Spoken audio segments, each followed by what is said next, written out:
내 고정관념을 버릴 때 은혜가 임합니다. 이런 제목으로 말씀을 드리고자 합니다. 지난 주일 내에 너희는 세상의 빛과 소금이라는 말씀을 전하면서 맨 마무리에 마태복음 5장 16절 말씀이 기억나시나요? 우리 같이 한 번 더 읽어보겠습니다. 이같이 너희 빛을 사람 앞에 비추게 하여 그들로 너희 착한 행실을 보고 하늘에 계신 너희 아버지께 영광을 돌리게 해라 그랬습니다. 세상은 어두운 곳일 수밖에 없는데 세상에 빛인 우리의 삶을 통해 세상을 밝혀야 되고, 세상은 썩어갈 수밖에 없기 때문에, 맛을 잃어갈 수밖에 없기 때문에 우리가 짠맛을 통해 세상을 썩지 않도록 부패하지 않을 사명을 우리에게 주셨습니다.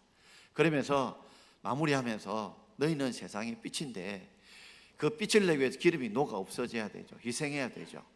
그러므로 너희들이 희생을 통해, 헌신을 통해서 모든 세상 사람들에게 이 어두운 가운데 빛을 비추게 해라. 이것은 바로 무엇을 의미하느냐, 예수님 설명해 주셨죠. 그것은 바로 그들로 너희 착한 행실을 보고, 우리가 빛된 모습, 즉 그들에게 착한 행실을 보여주고 실천함을 통해서 세상과 세상이 믿지 않는 사람, 우리 주위 사람들이 야 정말 하나님이 함께하는 사람들의 삶이 저런 것이구나, 바로 저들의 삶 속에 하나님이 함께 하시기 때문에 이런 삶들이 이루어지는구나 라고 하면서 그들의 삶을 바꾸시고 착한 행실을 주신 하나님 앞에 그들로 하여금 영광을 하나님 앞에 돌리도록 하는 삶을 살아라고 우리에게 사명을 주셨죠. 이렇게 아름다운 사명을 주시고 헌신을 주시고, 그럼에도 불구하고 왜 당시 유대인들과 종교 지도자였던 바리새인과 서기관들은 왜 예수님의 말씀에 이렇게 동참하지 못했을까요? 왜 그들은 그 하나님의 말씀에, 예수님 말씀에 은혜를 받지 못했을까요? 그 이유가 어디 있을까요? 그분에 대해서 오늘 예수님께서 이 내용의 말씀을 우리에게 주신 것입니다. 참 세상의 성격이 참 잘 안 바뀐다고 합니다. 그리고 사람이 가지고 있는 어떤 취향들과 습관들도 잘 바뀌지 않습니다. 또 자신들이 이미 알고 있던 경험들과 전통들도 쉽게 바뀌어지지 않습니다. 그처럼 우리가 무엇을 바꾼다는 게 정말 힘들고 어려운 것이지요. 이전에는 갈릴리오 갈릴리오기 이전에는 이 세상은 천동설을 믿었습니다. 지구는 가만히 있고 하늘천, 즉 태양이 지구 주위를 돈다고 생각을 했습니다. 지구의 중심이 당시에는 교양이었기 때문에 교양이 세상을 지배하고 다스린다고 생각하는, 그래서 천동설 가운데는 이 종교의 사상이 가미되어서 이 교황 중심의 어떤 생각들이 그 속에 많았던 것입니다. 그런데 폴란드의 천문학자였고, 그리고 이탈리아에 유학을 왔던 천문학자 코페르니쿠스가 곰곰이 연구를 하고 공부를 해봤더니 지구가 중심이 있고 태양이 도는 게 아니고 그 반대더라는 겁니다. 지동설을 주장한 겁니다. 지구가 돈다는 거죠. 태양은 가만히 있고 거꾸로 지구가 돈다는 것이죠. 당시에 이 사실을 알았지만 이 사실을 발설하게 되면 결국 교황의 체계가 무너지고 법과 같은 말로 인해서 감옥에 들어가게 되고 사형을 당하게 되는 무서운 것이기 때문에 그가 감히 그렇게 하지 못하게 되었습니다. 이태리 유학을 마치고 다시 고향 폴란드 돌아가서 책들도 쓰고, 그 영향을 받았던 갈릴레오 갈릴레이가 마침 교황이 자기의 오랜 친구였기 때문에 이야기를 해도 되겠다 싶어서 지동설을 주장하게 되고 증명하게 된 거죠. 결국에는 태양은 가만히 있고 지구가 돈다는 것이죠. 정반대의 생각이 아닙니까? 천동과 지동은 정반대의 생각입니다. 그래서 우리가 종종 생각의 변환, 생각의 틀에 바꾸는 걸 이야기할 때 코페르니쿠스적 전환이라 그렇게 부릅니다. 지금 예수님께서 이 땅에 오셨지만 그러나 그들은 이전의 생각들의 전통에 깊이 매여 있었습니다. 이 생각의 전환들이 그들에게 변화들이 필요했다는 말이에요. 그런데 그들은 그들의 생각, 그들의 고집, 그들의 고정관념을 버리지 않았기 때문에 예수님의 말씀에 은혜를 받지 못했던 것입니다. 우화 중에 이런 이야기 있습니다. 임금님이 이제 순시를 하면서 당나귀를 타고 이렇게 한 고을씩 순시를 하면서 돌아보는데, 갈 때마다 온 백성들이 막 박수를 치고 환호를 하고 엎드리고 하는 모습을 보면서 이 당나귀가 막 기분이 우쭐하게 된 겁니다. 한 번, 두 번, 세 번 계속 그것을 경험하면서 그 영광을, 그 환호를 자기만이 누리고 싶은 생각이 들었어요. 어느 하루는 어느 마을을 순회하면서 임금을 앞발과 뒷발을 흔들어서 임금을 땅에 떨어뜨린 겁니다.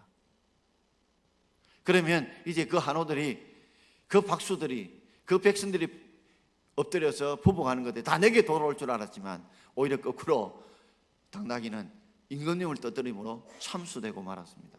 여러분, 우리가 살아가야 될 삶들은 내가 영광을 받는 것이 아니라 우리 하나님이 영광을 받아야 될 줄 믿습니다. 우리가 당나귀라면 우리가 태우신 분이 우리 하나님이야 되고, 우리 하나님이 우리를 통해서 영광을 받아야 될 줄 믿습니다. 우리가 붙들어야 될 것은 우리의 생각이나 지식이나 경험이 아니라 하나님의 말씀인 줄 믿습니다. 우리가 따라야 될 것은 우리의 어떤 욕심이나 우리의 어떤 소욕이 아니라 성령 하나님의 이끄심과 인도하심을 따라야 되는 것이 우리의 삶에 나아가야 될 방향인 줄 믿습니다. 그럴 때 참 평안과 기쁨과 회복과 은혜가 우리 가운데 있게 되는 것이죠. 오늘 그것을 요청하는 말씀이 오늘 본문에 예수님께서 유대인들과 당시 종교 지도자에게 주시는 말씀입니다. 두 가지로 말씀을 드리고자 합니다. 자, 첫 번째 제목으로 같이 함께 읽어보겠습니다. 내 고정관념을 바꾸어야 합니다. 사람들은 나름대로 다 생각들을 가지고 있죠. 저는 늘 그 생각을 합니다. 성도들이 말을 하지 않는다고 해서 생각이 없는 것은 아닙니다. 단지 말을 하지 않을 뿐이 다 나름대로의 생각들을 다 가지고 살아간다는 것이죠. 그것이 올바른 생각이면, 아주 좋은 생각, 타당한 생각 얼마나 좋겠습니까만은 이게 잘못되시고, 그리고 잘못된 고정관념이라면 당연히 뽑아야 되고 없애야 되고 버려야 되겠죠. 오늘 마태복음 5장 17절 말씀을 우리 함께 읽어보겠습니다. 내가 율법이나 선지자를 폐하러 온 줄로 생각하지 말라. 폐하러 온 것이 아니요 완전하게 하려 함이라. 예수님께서 이 땅에 오셔서 말씀을 전할 때 당시 유대인과 종교 지도자들은 어떤 생각을 가졌냐면, 예수님께서 율법을 폐하러 오셨다고 생각을 하게 되었습니다. 한 번 더 이야기하시죠. 예수님께서 내가 율법을 폐하러 온 것이 아니다. 이 폐자란 말은 없을 폐자죠. 당시에 율법과 선지자는 뭘 말할까요? 율법은 좁은 의미는 모세 오경을 말합니다. 창세기, 출애굽기, 레위기, 민수기, 신명기, 이 5개의 이 성경을 모세 오경이라 부르죠. 그러나 넓은 의미의 구약의 전체를 이끌어서 우리는 율법이라고 부르곤 합니다. 구약의 전체 말씀이 율법이라고. 우리가 좁은 의미로 주의 종 하면 우리 목회자를 이끌어 주의 종이라고 부르지만, 넓은 의미로 본다면 예수를 구주로 믿는다면, 그리고 예수님의 말씀을 나의 주인의 말씀으로 믿고 따르는 종이라고 한다면 여기 있는 모든 분들이 다 주의 종인 줄 믿습니다. 율법이나 선지자, 좀 격이 안 맞죠? 왜냐하면 율법이나 선지서 이렇게 해야 좀 격이 맞을 것 같은데, 이 선지자라는 말은 당시에 뭘 의미했냐면 구약의 모세오경을 제외한 많은 말씀들을 다 선지자라고 불렀습니다. 그러니까 선지서를 말하죠. 그래서 모세 이후부터 이사야 전까지를 초기 선지서로 불렀고, 역사서까지 포함해서 이사야 이후부터 대선지서, 소선지서를 후기 선지서로 불렀어요. 그런데 당시에 유대인들은 율법과 선지자를 관용으로, 일반적으로 율법과 선지자 하면 율법을 기록했던 선지자, 이 전체를 일컬어서 구약 성경이라고 그들은 생각을 하고 받아들인 것입니다. 그런데 예수님께서 바로 이 구약의 말씀들을 가르치시고 전파했는데도 불구하고 예수의 말씀을 들으면서 특별히 종교지도자들이 예수님이 율법을 폐하러 오셨다, 없애러 오셨다라는 말을 두 번 예수님께서 반복하시면서 그들이 가지고 있는 고정관념들, 생각들을 깨뜨려야 되겠다, 이것을 바꿔야 되겠다는 것을 깨닫고 오늘 이 말씀을 주신 것입니다. 당시에 왜 예수님의 말씀을 그들이 거부했느냐? 바로 예수님께서 율법을 폐하러 왔다고 그들은 생각하게 되었습니다. 그런데 예수님은 아니라고 말씀하십니다. 자, 왜 이런 생각을 가지게 되었을까요? 유다 백성들은 예수님의 율법을 갖다가 쭉 추려가지고 613가지를 만들었습니다.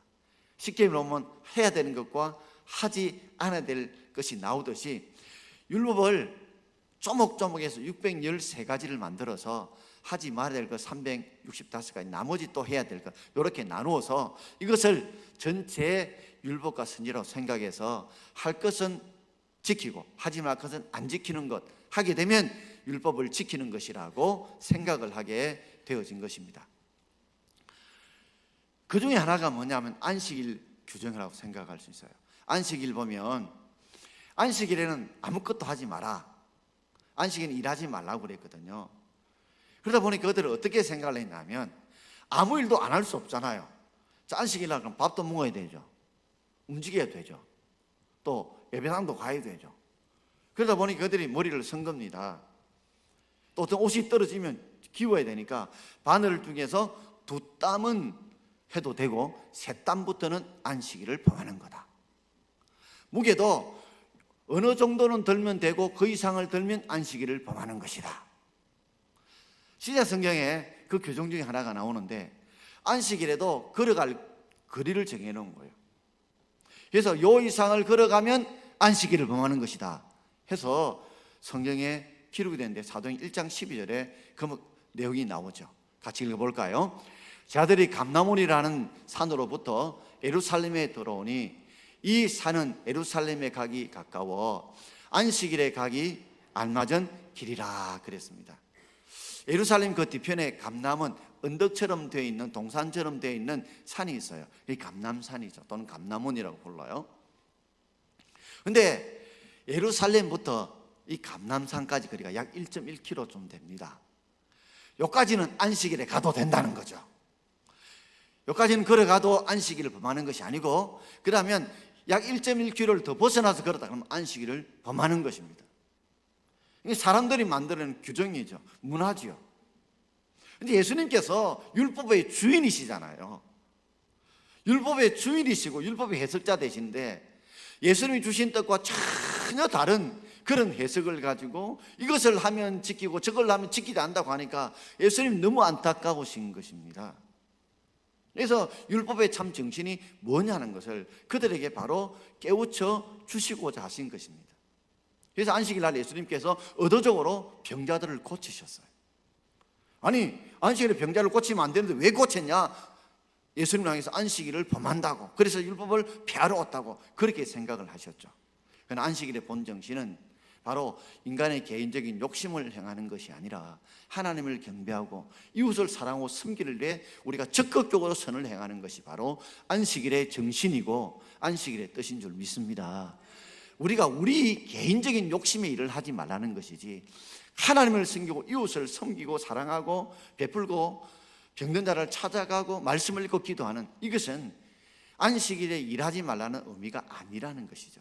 그래서 우리 장로연법에도 보면 이 주일에는 병자들을 찾아가고 건면하고 전도하고 그리고 예배드리고 말씀 읽고 기도하고 이런 건 하라고 기록되어져 있다는 말입니다.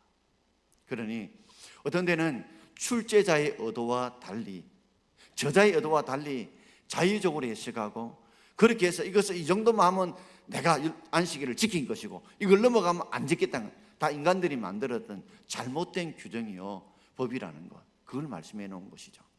이게 됐던 문제 중에 하나가, 왜냐하면 유대인들은 했다 안 했다를 굉장히 중요시합니다. 그런데 예수님이 중요한 것은 어떤 마음으로 했느냐, 이게 더 중요하게 생각하거든요. 여러분, 우리가 어떤 데는 남에게 선물을 하더라도 마음 없이 선물할 때 있죠. 종종 우리가 성탄절을 앞두게 되면 각 기업체에서 이제 막 어려운 이웃들을 위해서 돕는 일들을 행하게 되어집니다. 그렇게 되면 방송에 광고가 나오고 신문에 나오게 되면 막 거기에 많은 성금들이 모이지만 정말 이름도 빛도 없이 알려지지도 않으면 그런 사람들 성금 안 합니다. 예수님께서 보시는 것은 했다 안 했다 보다도 어떤 마음으로 했느냐 안 했느냐, 그걸 더 중요하시는 것이 예수님의 마음이십니다. 그래서 예수님께서 그들의 마음을 변화시키고 바꾸셔서 하나님이 정말 율법 주신 하나님의 그 의미가, 그 정신이 무엇인가를 가르치시고 해석해 주고자 하시는 것입니다. 자, 18절에 예수님이 한 번 더 이렇게 말씀하시죠. 같이 읽겠습니다. 진실로 너에게 이르노니 천지가 없어지기 전에는 율법의 1.1획도 결코 없어지지 아니하고 다 이루리라. 진실로라는 말은 헬라어로 아멘이라는 뜻입니다. 진실로 너에게 이르노니, 이 말은 예수님만이 하시는 말씀이었어요. 여태까지 예수님 전에도 후에도 어느도 이 진실로 너에게 이르노니 이렇게 말씀하신 분이 없습니다. 왜냐하면 이 진실이라는 말은 바로 진리라는 말이에요. 여러분, 우리 말들이 지금 제가 했던 말들도 어떤 데는 제 개인적으로 하는 말들 중에 옳은 말도 있지만 그것이 끝까지 진리일 수 없는 말들이 있을 수 있습니다. 그러므로 감히 인간들은 진실로라는 말을 쓸 수가 없어요. 그러므로 내가 진실로 너에게 이르노니, 이 말은 예수님의 마치 쌓인 것 같은 말씀입니다. 진실로 또는 한 번 더 강 진실로 너에게 이르노니, 이 말은 예수님께서 하신 말씀의 쌓임과 똑같아 보증한다는 이 의미이죠. 그러면서 천지가 없어지기 전에는, 이 말은 세상이 망한다. 세상이 망하기 전에는 율법의 1.1획도 없어지지 않고 다 이루어질 것이라고 말씀하셨습니다. 그러니까 예수님은 율법을 폐하러 오신 분이 절대 아니다라는 거죠. 뭐하러 오신 거요? 완전하게, 즉 그 의미를 정확하게 해석해서 가르쳐 주므로 율법의 가르침대로 바로 살도록 해주시기 위해서 오신 분이시고, 그리고 예수님은 율법의 1.1획이라니까 이해가 잘 안 되는데, 히브리 말에는 위에 따옴표처럼 굿자 따옴표 비트는 거죠. 이걸 이오타라고 부릅니다. 그리고 기역자를 좀 길게 이걸 와우라 불러요. 여기에 따라 의미가 다르죠. 좀 쉽게 얘기하면 우리는 남하고 님하고는 완전히 다르죠. 남하고 님하고는 점 하나 차이인데 남하고 님은 완전히 다른 의미잖아요. 그잖아요. 그처럼 이 점에 따라 의미가 다르듯이 그 조그마한 점 하나 획 하나도 성경에 기록된 말씀은 절대로 틀린 것이 아니기 때문에 다 이루어진다는 거죠. 그러니 예수님은 어떤 분이라고요? 율법을 폐하라는 분이 아니라 그 의미를 정확하게 해석해서 완전하게 하기 위해서 오신 분이고, 그 말씀을 다 이루기 위해서 오신 분인 줄 믿습니다. 그러므로 예수님은 단지 십자가에 죽어서 우리를 구원하러 오신 것만 아니라 우리의 삶 속에서 어떻게 우리가 말씀대로 살아야 그 말씀이 올바르게 믿음으로 살아서 하나님의 사랑을 받고 복을 받는 것을 우리에게 바로 가르쳐 주는 것이 바로 예수님이 이 땅에 오신 사명이시죠. 자, 요한복음 19장 30절 말씀을 우리 함께 읽겠습니다. 예수께서 신포도를 받으신 후에 이르시되 다 이뤘다 하시고 머리를 숙이니 영혼이 떠나가시더라. 예수님께서는 이 땅에 오셔서도 구원 사역을 다 이루셨습니다. 마찬가지로 예수님께서도 아직도 구원 사역은 다 이루셨지만 아직 이루지 않은 사역이 있습니다. 다시 재림하셔서 하나님께서 우리의 삶을 다시 심판할 때가 올 것입니다. 그러므로 율법의 이 말씀 한 말씀도 어긋남이 없이 다 이루신 건다면 여러분, 분명한 것은 죽은 후의 삶을 우리가 본 적이 없습니다. 그러나 분명한 사실은 율법의 1.1획도 어긋남이 다 이루듯이 반드시 죽고 나면 천국과 지옥이 있는 줄 믿습니다. 여러분이 없다고 해서 없는 것이 아니에요. 반드시 말씀에 기록된 대로 죽음 위에 천국과 지옥이 있습니다. 예수를 믿으면 천국 가고 예수를 구주로 믿지 않으면 지옥 가게 됩니다. 그리고 이 땅으로 끝나는 것이 아니라 우리가 이 땅에 살아갔던 삶에 대해서 하나님의 심판, 예수 믿는 사람도 상급의 심판이 반드시 있습니다. 다 우리 모든 사람들이 저 앞에 서서 하나님 앞에 이 땅에 살았던 우리의 삶의 어떤 평가의 상급의 심판들이, 상벌의 심판들이 있다는 것이죠. 그리고 반드시 성경에 기록된 대로 주님이 다시 오실 것이고, 다시 오실 때 우리 죽었던 몸들이 영원한 몸으로 부활할 그때도 반드시 있는 줄 믿습니다. 왜냐하면 하나님 말씀은 1.1획도 없이 다 이루시기 위해서 이 땅에 오셨고, 예수님이 공생의 기간 동안에 십자가에 죽으시고 부활하면서 그 말씀대로 다 이루신 걸 통해서 보여지듯이 그렇게 이루어지게 될 것이라는 것이죠. 어떤 분들은 이것을 자신의 이성과 경과 지식으로 믿으려고 합니다. 믿을 수 없어요. 여러분, 한번 생각해 보세요. 작은 밥그릇과 큰 밥그릇이 있습니다. 그러면 작은 밥그릇은 큰 밥그릇 안에 들어가요. 그러나 이 큰 밥그릇을 작은 밥그릇에 열려면 도저히 들어갈 수 없는 것과 똑같습니다. 저도 이전에는 참 예수 믿을 때 예수의 말씀이 인간의 이성과 논리로서 도저히 믿어지지 않은 게 너무 많더라고요. 정말 믿고 싶은데 이해가 돼야 믿는데 이해가 안 되는 거죠. 근데 어느 날 제게 기도하는 이런 깨달음이 왔어요. 철은 비중이 1보다 크기 때문에 반드시 가라앉습니다. 근데 항공모함이 떠요 안 떠요? 떠요 안 떠요? 떠더라고요. 완전 쇠덩어리들 아닙니까? 옛날 사람들은 쇠로 만든 배가 뜬다면 다 믿을 거예요.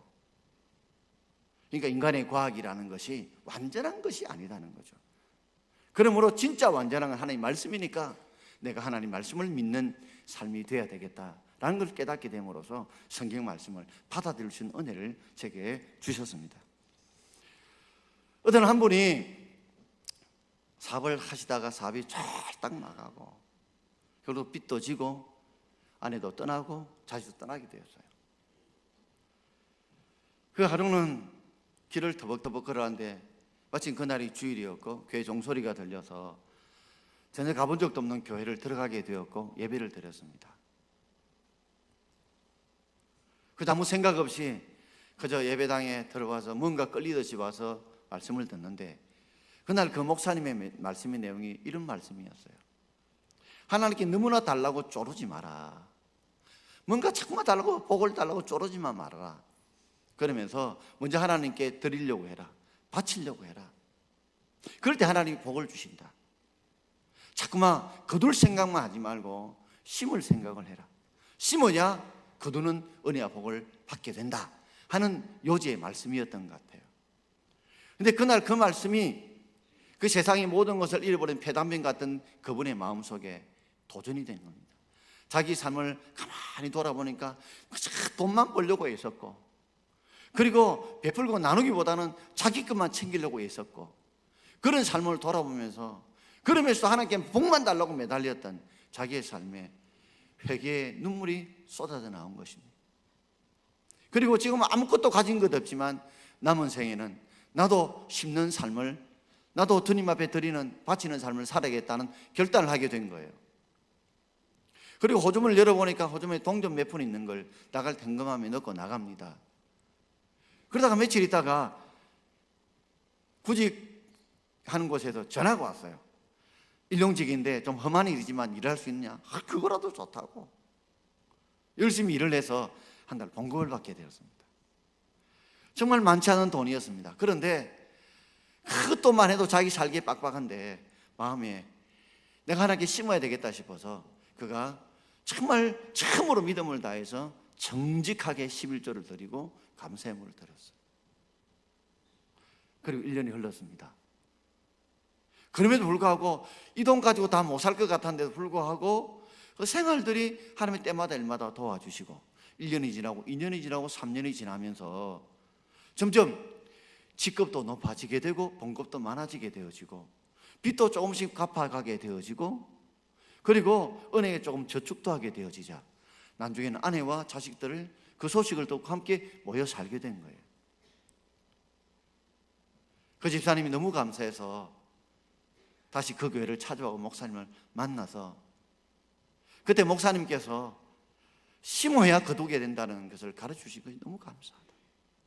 그래서 내 가정이 회복되고 하나님이 말씀 그대로 이루신다는 것을 내게 깨닫게 해주시니 너무 감사하다는 그 감정을 함께 나누었다는 글을 읽어본 적이 있습니다. 여러분, 우리의 삶에 정말 내 생각대로 살지 마시고 하나님 말씀대로 우리가 살게 되면 하나님 말씀대로 하나님 이루어 주실 줄 믿습니다. 복음가수 최윤덕 씨가 지었던 복음성 노래 중에 이런 노래가 있습니다. 화면에 한번 띄워주십시오. 반주 없이 아시는 분 따라 한번 같이 한번 노래하십시다. 내가 먼저 손 내밀지 못하고 내가 먼저 용서하지 못하고 내가 먼저 웃음 주지 못하고 이렇게 머뭇거리고 있네. 내가 먼저 섬겨주지 못하고 내가 먼저 이해하지 못하고 내가 먼저 높여주지 못하고 이렇게 고집 부리고 있네. 이 최영덕 씨라는 이분이 이 노래를 만들면서 내가 이렇게 살아야 된다는 걸 아는데 자기도 모르게 이렇게 머뭇거리고 있고 이렇게 고집 부리고 있다는 자기의 솔직한 마음을 표현했습니다. 여러분, 우리도 말씀대로 살아야 되는 줄 알면서도 우리도 자꾸 머뭇거리고 있지 않는지, 내 고집대로 지금 피우고 살고 있지 않는지 돌아보면서 하나님은 예수님께 율법을 폐하러 오신 것이라 완전하게 오셨고 1.1획도 원함없이 다 이루시는 분인 줄 믿습니다. 그러므로 내 생각보다는 하나님 말씀대로, 그 인도하심대로, 성령 인도하심대로 순종해 나가면 말씀대로 하나님 우리에게 은혜와 복을 주실 줄 믿습니다. 자, 그렇다면 두 번째로 제목을 같이 읽어보겠습니다. 더 나은 의로 바꿔야 합니다. 우리 19절과 20절 말씀을 우리 함께 읽겠습니다. 그러면 누구든지 이 계명 중에 지극히 작은 것 하나라도 버리고 또 그같이 사람을 가르치는 자는 천국에서 지극히 작다 일컬음을 받을 것이요 누구든지 이를 행하며 가르치는 자는 천국에서 크다 일컬음을 받으리라. 내가 너희에게 이르노니 너희 의가 서기관과 바리새인보다 더 낫지 못하면 결단코 천국에 들어가지 못하리라. 예수님께서 이제 이 말씀을 하신 이유가 있습니다. 누구든지 이 계명 중에 지극히 작은 것 하나도 버리면, 당시에 종교주의였던 바리새인과 서기관들, 이 사람들이 이것은 좀 안 지켜도 돼, 이거는 좀 덜 불편해, 이렇게 작은 버리는 일들이 많았다는 것입니다. 바리새인들이 그럼 어떤 사람일까요? 바리새인이라는 말은 세상과 분리되어 사는 사람이라는 뜻입니다. 그러니까 이 사람들은 세상대로 살지 않고 하나님 말씀대로 살겠다고 결단하고 세상과 분리되어 살아가는 사람이 바리새인들이에요. 그리고 서기관은 성경을 글서자 기록할 기자, 성경을 친히 기록해서 필사하는 사람들이 바로 서기관들이죠. 종교 지도자들입니다. 여러분, 이 사람들이 어려운 사람들입니다. 그런데 예수님께서 그들을 독사의 자식들을 욕했던 이유는 그들이 행했던 산들이 보면 그 본질이 잘못됐다는 거지, 그들의 삶을 가보면 세상 삶을 보면 굉장히 어려웠어요. 그들은 철저히 11조를 했고요, 철저히 안식일을 지켰고요, 심지어요 일주일에 2번 월요일 목요일은 금식을 하셨던 아주 어렵게 살았던 사람이에요. 근데 문제는 그 금식, 그 어려움들이 다 사람에게 보이고자 하는, 사람에게 칭찬받고자 하는 외식과 가식이 문제였지, 그들의 삶이 사람이 볼 때는 굉장히 어렵게 살았던 삶들이에요. 자, 그 바리새인들 중에, 서기관들 중에 이 계명의 지극히 작은 것 하나도 버리고 가르쳤던 사람들이 이런 사람들이죠. 그런데 이런 사람들이 자신이 예수를 구주로 믿으면 천국 가겠지만, 그러나 천국에서 자기는 되게 큰 줄 아는데 오히려 작다는 것을 말씀하고 계시고, 반대로 누구든지 이를 하나님의 계명, 율법의 1.1획도 하나도 버리지 않고 행하며 가르치는 자는 천국에서 상급이 클 것이라고 말씀해 주신 것입니다. 그러면서 너희 의가 바리새인과 서기관보다 낫지 못하면, 즉 바리새인과 서기관의 어려움보다도 너희가 낫지 않으면 결단코 천국에 들어가지 못한다, 그렇게 말씀하셨거든요. 이 말이 좀 이해가 안 될 수가 있어요. 자, 바리새인과 서기관의 의들을 보면, 그들이 행하고 가르치는 거 보면 세상 사람들을 보면 굉장히 대단한 수준의 행함을 가지고 있습니다. 그런데 그들의 행함을 보면 사람에게 보이는 위신과 가식들, 이것들이 많았죠. 외식들이 많았다는 거죠. 바리새인과 서기관보다 나은 의가 뭘까요? 그건 바로 예수를 구주로 믿는 의입니다. 예수를 구주로 믿는, 예수를 구주로 믿음으로 어렵게 되는 의가 바로 이 바리새인과 서기관 의보다 훨씬 나은 의라는 것을 예수님께서 강조하시면서, 너희들도 너희 힘으로 죄에서 용서함을 받고 구원받을 수 있는 것이 아니고, 너희들의 힘으로 어렵게 지킨다고 할지라도 너희 속에는 죄성이 있기 때문에 사람에게 보이려고 사람을 의식해서 해서 사람 평가받으려고 사람 영광받으려고 하는데, 그런 것보다도 예수를 구주로 믿어서 어렵게 되고 하나님 주시는 그 은혜로, 하나님 주신 그 능력으로 너희들이 어렵게 살게 되면 그것이 더 나은 의라고 그들에게 가르쳐 주기 위해서 하시는 말씀이라는 것입니다. 여러분, 우리의 삶을 가만히 돌아보십시오. 이제 우리가 우리 힘으로, 우리가 아무리 우리가 참 죄를 지지 않고 바르게 산다 할지라도 우리 죄 안 짓고 삽니까? 틀어서 먼지 안 나는 사람이 있습니까? 목사님 제자신부터 틀어서 먼지 나옵니다, 여러분. 사람을 속일 수도 하나님을 속일 수 없어요. 의인은 날이 하나도 없고 모두가 다 죄인입니다. 그러므로 인간의 힘으로 어려움은 절대로 구원받을 수 없는 줄 믿습니다. 인간이 아무리 열심히 한다고 해서 그 의가 온전한 의로운 행동일까요? 의로운 행위일까요? 절대 그럴 수도 없습니다. 우리 여러분, 하나님 주신 은혜와 믿음을 통해서, 주신 능력을 통해서 우리가 의롭게 될 줄 믿습니다. 의로운 행동으로 믿음의 삶을 살아가게 될 줄 믿습니다. 우리가 세상의 빛과 소금의 삶도 하나님 주신 은혜를 받아야 그 은혜를 통해서 우리가 일을 해나갈 때에 그때 우리가 정말 하나님이 인정하신 의로운 삶을 살아갈 수 있다는 말이죠. 요한복음 8장 32절 말씀을 우리 함께 읽겠습니다. 진리를 알지니 진리가 너희를 자유하게 하리라. 이 진리는 예수님 자신이기도 하고 예수의 말씀이 진리십니다. 여러분, 예수님이 어떤 분입니까? 율법을 폐하러 온 것이 완전하게 하시는 분이시고 그를 다 이루시는 분이세요. 말씀대로 다 이루시는 분이라는 거죠. 그러니까 하나님의 말씀은 틀린 것이 없고 그 예수님이 하신 말씀을 다 이루시기 위하신 진리이기 때문에 이 진리를 너희들이 안다면, 그 진리대로 너희들이 믿는다면, 산다면 진리 안에서 참 뭐를 누린다고요? 자유함을 누린다는 거죠. 이 자유라는 말 속에는 우리가 생각하겠죠. 사람은, 이 땅의 사람은 자유를 못 누리고 살아갑니다. 염려, 근심, 걱정, 두려움, 불안, 공포 속에 살아갑니다. 언제 내가 또 병 걸릴지, 언제 내 자녀들이 잘못될지, 내가 혹시 무슨 사고가 생길지, 혹시 어떤 일이 잘못될지 모르는 염려와 근심과 걱정과 불안과 공포와 두려움 속에 우리 살아갑니다. 진정한 참 자유를 못 누리고 살아가요. 그런데 진정한 참 자유는 어디서 누리냐? 예수님과 예수님 말씀이 진리인 줄 알고 그 진리대로 믿고 순종할 때 그 안에서 염려, 근심, 걱정, 불안들이 있지만 우리가 진리를 누리게 될 줄 믿습니다. 여러분, 배는요 반드시 물 위에 있어야 떠요. 물 위에 있어야 가요. 그런데요, 그 배 안에 물이 들어오면 배가 침몰해요.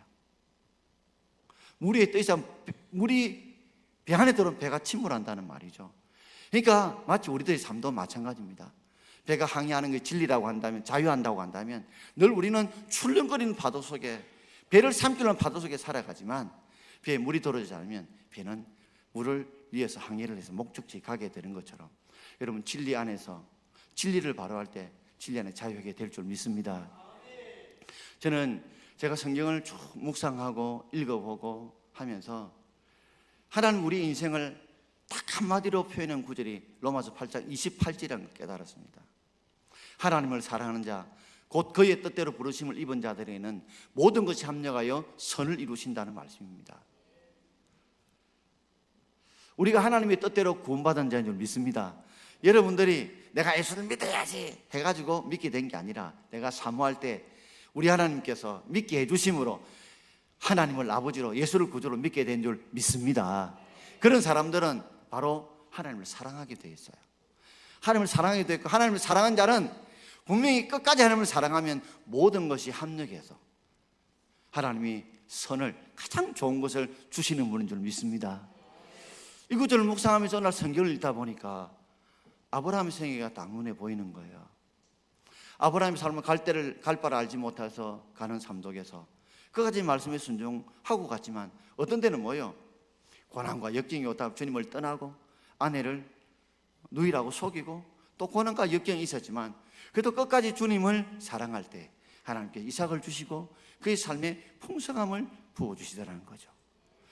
한번 야곱을 보니까 야곱도 그래요.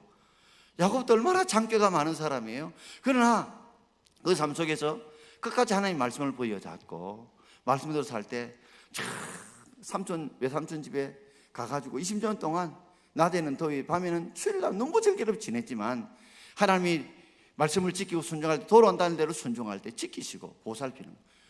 야, 그렇구나. 하나님이 합력일 때 모든 것이 합력하여 설 이루시구나. 요셉의 삶을 돌아보니까 하나님 꿈을 주셨으면 그저 잘 되게 해야 될 건데 꿈을 주심에도 불구하고 형들이 팔려가지고 종살이하고 나중에 믿음을 지키다 옥살이하고 그런데도 끝까지 하나님을 사랑 붙드니까 하나님 30이 되어서 그를 감옥에서 뽑아내 애굽의 총리로 삼으셔서 야곱의 족속들을 불러오게 하셔서 나중에는 200만의 군사를 만드시고 그래서 출애굽하게 하시고 모세의 삶도 그러고 갔다는 거죠. 다니엘의 삶도 그러고 갔다는 거죠. 삶의 모양은 다르지만 결론은 뭐라고요? 하나님의 뜻대로 부르심을 받은 자는, 하나님을 사랑하는 자는 모든 것이 합력하여 선을 이룰 줄 믿습니다. 그 중에 불행도 있고 행복도 있고 기쁨도 있고 슬픔도 있고 여러 고향들이 짬뽕 되어서도 끝까지 여러분 주님을 사랑하면 모든 게 합력에 선을 이룰 줄 믿습니다. 그래서 저는 늘 마음이 다짐하죠. 어떤 때는 힘들고 어렵고 내비들 불평과 원망이 터져 나와도 원망하지 말자, 불평하지 말자, 포기하지 말자, 끝까지 주님을 붙들자. 왜? 진리를 아니까. 진리를 아니까. 진리 안에서 자유를 누리는 거. 분명히 하나님이 끝까지 사랑하면 하나님 합력하여 선을 이루실 것이다. 저는 그걸 믿습니다. 그래서 지금 제게 염려, 걱정, 걱정이 없냐고 있습니다. 두려움이 있습니다. 그러나 내가 예수님이 진리고 말씀이 진리인 줄 아니까, 깨달으니까, 믿으니까 내가 그 진리 안에서 자유하게 되는 것입니다. 이렇게 살아가기 위해서 제게 또 한 가지 필요한 말씀이 있는데 빌립보서 4장 13절입니다. 우리 같이 읽어보겠습니다. 내게 능력 주신 자 안에서 내가 모든 것을 할 수 있느니라. 내게 능력 주신 내가 모든 걸 할 수 있느니라. 여러분, 우리는 능력을 받아야 살아가는 삶이지 내 능력으로 사는 게 아닙니다.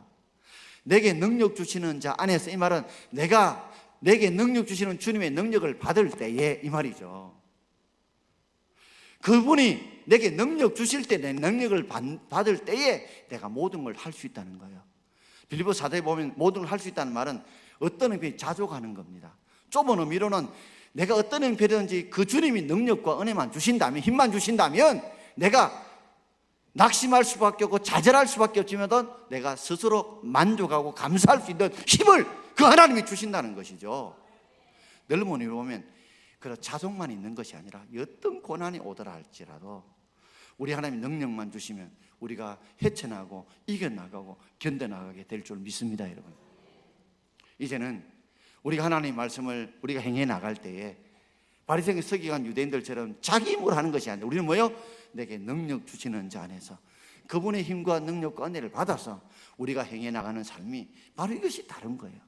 이전에는 구약은 율법을 내 힘으로 지키려고 했지만 이제 신약시대는 내 힘과 내 능력이 아니라 성령 하나님 인도와 감동을 따라 그분이 주신 능력을 받아서, 그 힘을 받아서 우리가 하나님의 말씀대로 순종히 지켜나갈 때에 그때 우리의 삶에 놀라운 은혜와 복이 있을 줄 믿습니다.